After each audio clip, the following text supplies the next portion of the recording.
Hello' everyone, আমি জলকীয়া আচাৰ এটা বনাইছিলোঁ। কেনেকৈনো মই বনাইছোঁ দেখা আহক। জলকীয়াখিনি ভালকৈ ধুই পানীটো নিয়ৰ হ'ব দিলোঁ আৰু এইখিনি তাৰ বাবে লোৱা সামগ্ৰী জিৰা, ধনিয়া, মেথি, সৰিয়হ, চফ আৰু নেমু এটাও লৈ লৈছোঁ।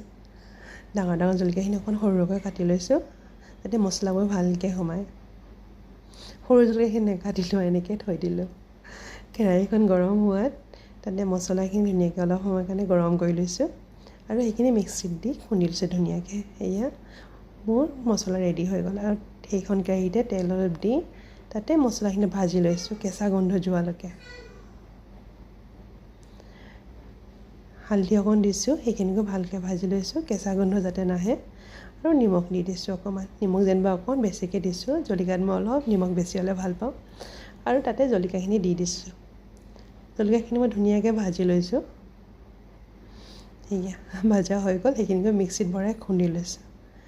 এয়া আজি মোৰ জলকীয়া আচাৰ ৰেডি হৈ গ'ল। তাতে অকণ নেমু দি দিছোঁ। নেমু দিলে বহুত দিনলৈকে ভাল হৈ থাকে আৰু খায়ো ভাল লাগে। এইটো এটা আচাৰে কয় নে চাটনিকৈ ক'ব নোৱাৰোঁ। মই এনেকৈ ঘৰত জলকীয়া বেছি থাকিলে এনেকৈ থওঁ। এইখিনি ফ্ৰিজত থৈ বহুত দিনলৈ খাব পাৰি।